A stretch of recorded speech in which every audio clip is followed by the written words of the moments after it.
prends les mesures qui sont proposées dans l'ouvrage, je fais les opérations qui sont proposées, j'aperçois, comme il est dit dans l'ouvrage, que le demi-périmètre de la Grande Pyramide divisé par la hauteur donne une approximation du nombre pi, qui est un nombre irrationnel dont on sert dans l'industrie, dans la science en général, incontournable. Donc on dit à cette époque-là, les nombres irrationnels, les Égyptiens ne connaissent pas, donc c'est un hasard. Le problème, c'est que je prends ces dimensions en mètres cette fois-ci, étant, comment dire, l'encadrement métrologique le plus facile à traiter, parce que je ne vais pas faire encouder des maquettes et tout ça.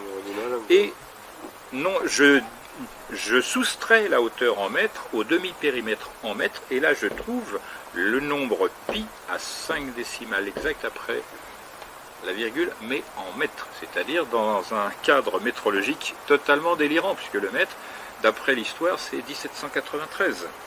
Donc là, il y a un grave problème.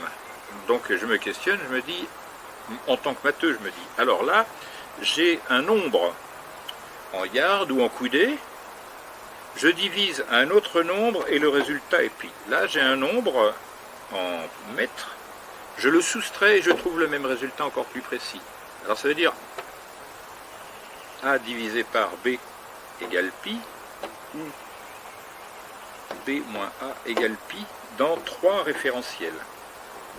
Les mètres, totalement insupportables, les coudées, qui donnent d'une manière ou d'une autre, comme le mètre ou n'importe quel autre référentiel, une proportion de pi, et puis les éléments eux-mêmes, puisque je découvre très rapidement qu'en réalité, il y a 2 possibilités de lire la chose, soit avec pi, nombre irrationnel, universel, naturel, etc., transcendant par ailleurs, et l'autre, c'est le nombre d'or au carré. Et très rapidement, je m'aperçois que le nombre d'or au carré, si on le retire de pi, on trouve la coudée exprimée en mètres. Donc là, il y a un grave problème.